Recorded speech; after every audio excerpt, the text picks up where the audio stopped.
Hello! Today's episode is going to be about how to put together a bike and your life.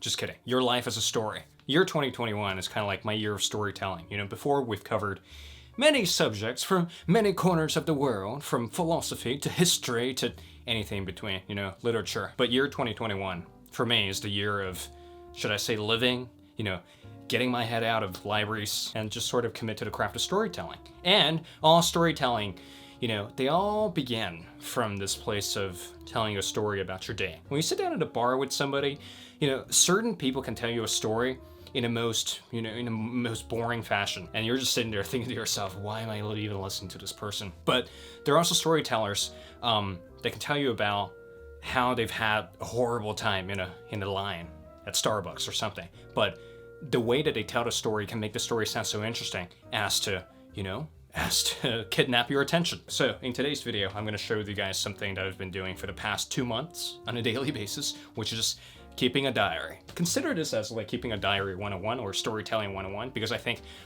the most authentic form of storytelling is through telling a story about your day. That's the simplest form of storytelling. And if you've mastered this craft of telling a story about your day, you can go on to master stuff like, telling a story about some crazy space battle in a galaxy far, far away. But before we get to that, let me tell you a story about how I ended up getting this bike, because it wasn't that intuitive of a decision. But there's a story behind it. But first, I need to figure out how to put this thing together. Don't play with scissors at home, kids. You're not responsible for any kinds of injury. And this episode was not brought to you by violence nor irresponsible behavior. It was just brought to you by Skillshare. Now, allow me a second to talk about today's video sponsor, Skillshare. I should just probably give up. This British accent really isn't working. Skillshare is an incredible platform where you can learn everything and anything. Ranging from how to make a pizza to like how to cultivate some esoteric plants to, you guessed it, how to write creative nonfiction, which is the focus of today's video. So if you like the ideas so far of turning your life into a story, and if you want to learn from best of the best, Skillshare is your place to be. And this week's Skillshare recommendations coming to you from Susan Orlean. She's a staff writer for The New Yorker, and many of the tips that I'm going to share from this video actually came from her. In the course, she talked about how to check your facts, how to write your life in an interesting manner, how to, investigate events that you want to write about, how to organize your notes, how to edit your work. It's the whole shebang, basically. If you want to write better creative nonfiction, if you want to tell better stories, be sure to check out Susan Orlean's amazing course on Skillshare about how to write creative nonfiction. And right now, as a viewer of the channel, the first 1,000 students will get a free Skillshare premium membership if you follow the link in the description down below. Skillshare really comes down to less than $10 a month, so it's cheaper than Netflix. Instead of watching hours and hours on end of How I Met Your Mother on Netflix, well, I think you're better off investing some time into learning how to write creative nonfiction, and I think it is high time that we dive right back into the story about the bike. Because I'm gonna lift this sucker out of the box, yet I'm still gonna have no idea about how exactly to assemble this entire ball of mess together into a functional bike. Now let me get everything off of the bike. That can go into the big box. I'll be back in about like 3 minutes or like 10 minutes or half an hour or an hour. It depends on how quickly I can figure this entire thing out. So after about an hour and a half of work, here's the bike, and let's go for a ride and let's talk about storytelling. First thing that you're gonna need as a storyteller, if you want to turn your day into a narrative, is a notebook. I mean, the idea of keeping a notebook is really, really damn intuitive. It's just like, as you're going through your day, so many things are happening, and so many things will be happening to you. Or, you'll be doing so many things that you won't exactly have time to document, nor to remember everything that had happened. Your notebook, in a sense, is your safety valve. It's like your second brain when you want to remember something. So storytelling is essentially a kind of like a 3-part formula. First of all, you have a series of events. So this, in a sense, this is your first gateway towards telling a good story. Find interesting events throughout your day and just make little notes about it. For example, I just have a little noting here about buying a hot dog that was $6. So it was so ridiculous that I just had this need to put it down on paper. If you're a writer, you're constantly observing the world around you. So as you're observing things, as you're observing events, people, characters, be sure to note down little details from your day. And then I'll tell you how to turn these little events into a diary entry. Your diary is where most of the heavy lifting comes in when you're trying to tell a story. So let's go for a ride, and after I'm done with the ride, let's hop on the computer and see what's up.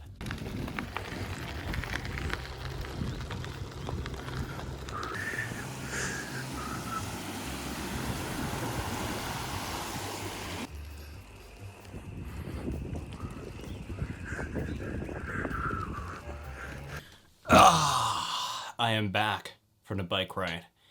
And before we talk about creative nonfiction, let me show you guys this mug. I think I have a thing for mugs. I don't know what it is. So right now it's New York City in the dark, but if I pour some warm water into the cup, New York City turns into, come on. Come on. Oh man, the mug's getting hot. Hang on, give me a second, because this is boiling water.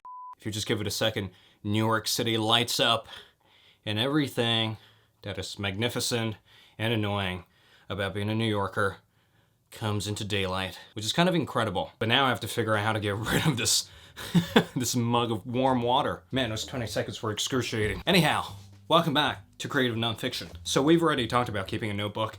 Next off, let's talk about how to tell your story in your own voice. You know, finding your own voice as a writer is a very tricky concept. You don't exactly know what you sound like yet. If you're a beginner writer, you don't exactly know what's that thing that's really going to make your writing tick. For some people, it's the sarcastic humor. For some other people, it's the symbolism. For other people, it's about their magnificent descriptions of, you know, the rising sun, grumpy people driving cars down a busy lane. All of us, we have different voices. You know, all of us as writers, we have different voices. So to find your voice, may I suggest keeping a diary. Now, in my head, keeping a diary is very different from keeping a journal. Because keeping a journal is all about like pouring down your deepest and darkest thoughts onto the page, where you talk about the chirping birds in the morning and how they reminded you of like your, I don't know, your third grade math teacher or something. I mean, that's kind of weird. Journaling is all about noting down your thoughts. You know, it's kind of like, in a sense, it's kind of lazy writing. You get to transcribe all your thoughts down on paper, and that doesn't really take a lot of effort. But diary entries, you know, keeping a diary entry is in a sense forcing yourself to tell a story about the day. And it takes more effort, really. It takes a lot more thinking, takes a little bit more craftiness. Your journal entries are your typical, you know, third grader, hey, I have a notebook and it has a lock on it. That's your journal entry. You can write about your like traumatic past and, you know, how you ate half a carton of raw bacon when you were 5. But your diary entries, it should be a little more impersonal. It should be something about the events that happen throughout your day. It should be something that is trying to be a story in itself. So when you read it out loud, it doesn't really reveal too much of yourself. If that makes any sense? And that's the core distinction between storytelling and just you pontificating. Personal stuff, you can't really do much with it. It's just like your honest thoughts, and probably 90% of the population isn't even interested in what you have to say. But keeping a diary, if you can tell a good story, if you can tell the story in a very kind of like engaging fashion, people are gonna read it, because people respond to stories more than they respond to personal thoughts, which is probably why a lot of people aren't into philosophy books. And if you're wondering where the bike story, you know, why in the hell would you get a bike? Long story short, I rode a bike down Swanson Street in Melbourne, and I just kind of fell in love with the idea of biking in the city. So that's probably the reason why I got myself a bike. But you know, there's more to the story, and I'm gonna read you the diary entry of that day riding a bike down Swanson Street. Here's the entry for the 9th of February 2021, Melbourne. The day all started with a $6 hot dog. Eric and I met up at the station and decided to go for a bike ride, and halfway to the hire, we realized that we didn't have lunch. There was a hot dog stand near the sidewalk, and we went up to it. A Turkish woman was running the stand, and I ordered a hot dog. "Would you like a drink with that?" she said. "Oh yeah, sure," I said and pulled out my card. She said, "That'll be $9.60, please." $9.60 was completely ridiculous, even to Melburnian standards, but it was way too late. The sausage was ready on the grill and halfway towards being quite hot. I sat down on a rock with Eric and looked at the tomato sauce on the stand. "Don't you think that thing's full of germs?" I said. "I'd never squeeze anything out of that thing on my hot dog." "Well, if not, you'd have to have it plain," he said. "Pick your poison, because they're both poisons."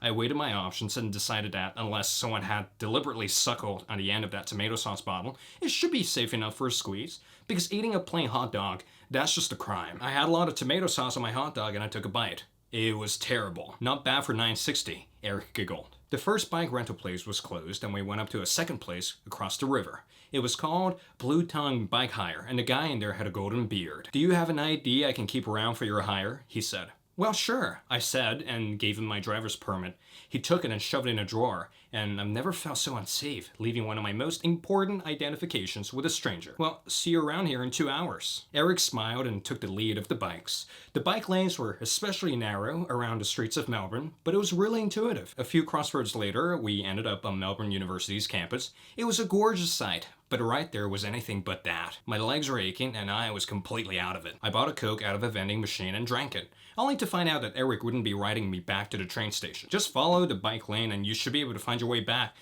I'm staying here to study." I cursed under my breath and went through to the bike lane. Nothing's ever more horrifying than riding a bike besides motor vehicles. At Swanson's main junction, it was free for all, and everyone wanted to gain the upper hand. I almost got ran over by a car doing a left turn, but at the end I managed to escape it alright. Riding a bike in a city was quite an experience. You're in a no man's land of discomfort, and the only security you really have is your steer and whatever biking skills you've inherited from when you were 7. But my pain in the ass 7-year-old self served me quite well. I got back to the rental place in one piece, and I was 2 minutes over time. After checking the bike in, I caught a train back home. At the stairs, a kid was crying at seemingly nothing. His mother turned around and smiled at me. "He's afraid of height." I looked at those 3 flights of stairs the kid considered as cry-worthy height, and I figured I've had enough of the city. I tapped my ticket, and I went home. So that was the diary entry for, was it the 9th of February? In conclusion, you can write about your life, and it can be a very compelling story. Story is not restricted to some grand events like falling in love with a future wife or like eating a pizza where the delivery man was a leprechaun. You don't exactly need to wait for some extraordinary event to happen for you to write about something in an interesting way. You can take a story as simple as buying a $6 hot dog and, a terrible hot dog at that, and also riding a bike down Swanson Street's lane. You can craft that into a story. Don't feel like your life is not worth writing about, because it is. Couple of things. 1, look out for interesting things to write about during your day and note them down in a notebook. This is mandatory. This is an absolute must. 2nd, you need to keep a diary entry every single day so that you can gradually find your voice of telling a story. Over time, if you use this keeping a diary as your writing practice, whenever some genius idea for the next big hitting science fiction strikes you, you can employ all of the storytelling devices, stuff like dialogue, like characterization of people, and also telling the story in your compelling voice. Use all of the skills that you've gained from keeping diary entries. You can apply all the skills to your more complicated writing endeavors. Nevertheless, I think that's all I have for today's video. Thank you guys for watching. I want to catch you guys in the next one.